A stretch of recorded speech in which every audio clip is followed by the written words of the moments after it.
The first thing that I noticed were her shoes, white with black polka dots and red accents. And they were tall, the kind which required skill to walk and stand and dance in. She was young, she was beautiful, but she was empty. During the course of one of our talks, she mentioned how she wanted a family of her own someday. But as she said those words, family of my own, her eyes stopped. She pointed to the bar behind her, the bar which she worked for, the bar which forced her to sell her body for sex every night. And she said, "This is what I do. Why would any man ever love me back?" A while later, I sat with her again. And as we were talking about how she would return back to the Philippines, her eyes stopped again. She said, "I used to dream, I used to have hopes, but this place has taken that from me, and now it's gone." I work with a group, a volunteer-based group in Hong Kong called Sons and Daughters. We reach out to women and mamasans working in the red light districts all over Hong Kong. My team and I specifically work in Lockhart Road in Wan Chai. We intentionally build relationships with these women each week in order to help them on an individual basis. We give them cookies and brownies as a conversational opener. I never thought a simple brownie could open the door to a friendship, but you'd be surprised, it really does. I didn't intend on coming to Hong Kong and working in the red light districts. I'm a primary school teacher, and I came to teach. But it was 3 years ago that my taxi driver pulled up to Lockhart Road and said, "This is Lockhart Road, the place for my new apartment." But my eyes widened as I saw neon signs which read Club Bunny and New Makati Strip Club.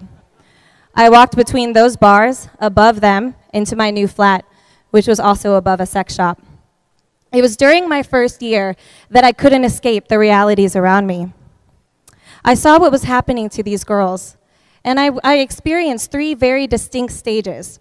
The first stage was just a general anger towards the industry itself and the clientele base.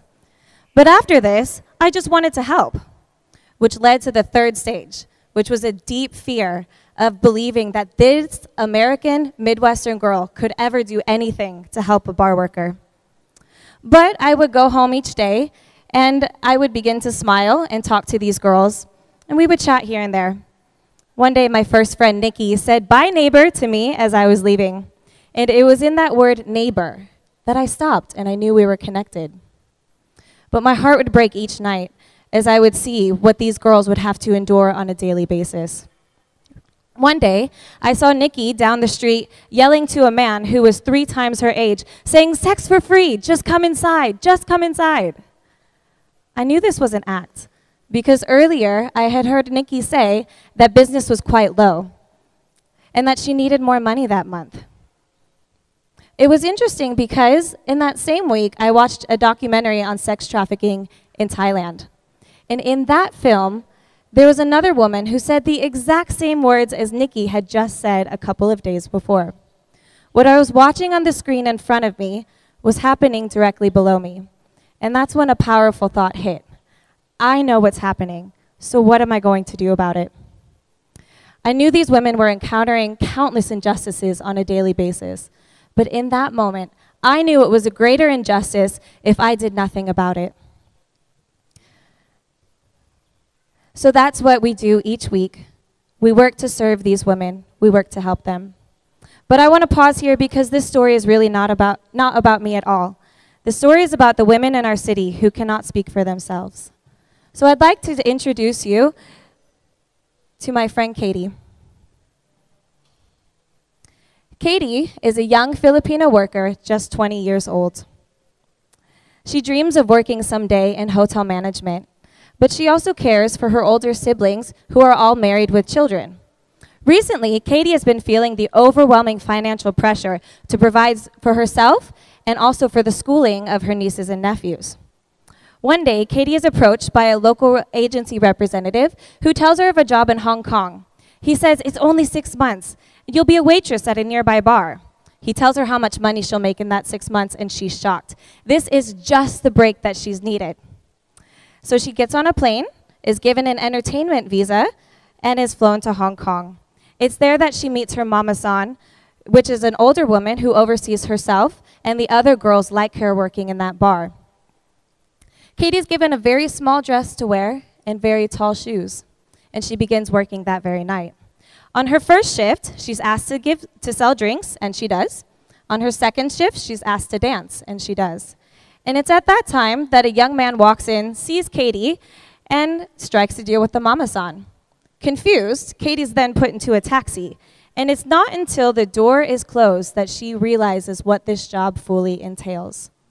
She then realizes that she has to work 7 days per week, and she is rarely allowed to leave Wan Chai. Fast forward 8 years later, and we ask Katie why she is still working in this kind of job. She says, "This is not who I am. I'm the only person in my family who does this kind of work, but this place has changed me, and this is who I am now." This once ambitious, spirited young woman has been labeled, tricked, and changed, all because of a lie.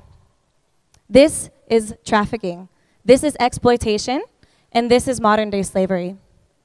I'd like for you to meet Lacey. Lacey is in much of the same situation as Katie, only she has 6 brothers and sisters. She also has a son who often goes to bed each night without enough to eat. On top of that, her mom has been in and out of the hospital and has racked up quite a high hospital bill. This family unit looks to Lacey to provide. She's young, she's strong, and they know she's smart. Lacey feels so desperate, she asks her cousin, "What should I do?" And her cousin tells her of this same job in Hong Kong. Again, she says, "All you have to do is go for 6 months. Sure, you have to sleep with a few men each night, but think about your son." Lacey, who does not ever want to do this kind of job, feels it's her responsibility to her family just to get enough money. Lacey then comes to Wan Chai. Her case, her lifestyle choice, is out of desperation. And then we have Kitty. Kitty's from Thailand. She's 35 years old, and she's been working in the sex industry since she was 17. She also has 3 children, all who stay in Thailand with their grandmother. Kitty is so tired of life, and she comes to Hong Kong in search of more work. But she's finding she is getting less and less business because of her age. She's then approached and offered the job as a mama-san in one of the nearby bars. She doesn't necessarily like this kind of work because her mama-sans, for her, when she worked in these bars, were abusive. But she figures it's better than being on the street. And she also figures this is a chance to help the girls in her bar that she'll be working in and treat them fairly. Kitty's choice, her lifestyle choice, is voluntary. But I have to ask you, does she know any differently?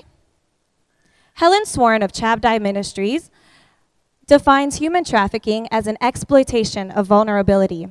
In these 3 cases, Katie, Lacey, and Kitty are all exploited women from vulnerable situations.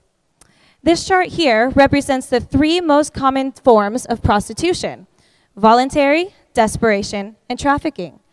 And while most might assume that these percentages are evenly distributed, that's simply not the case. Because most women are in fact forced or tricked into this lifestyle, and once they are in this cycle, it is extremely difficult for them to get out.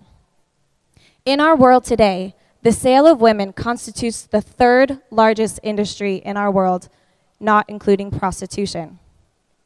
Here in Hong Kong, very little is known specifically about prostitution or trafficking. We simply do not have the statistics. Most prostitution, however, is unregulated.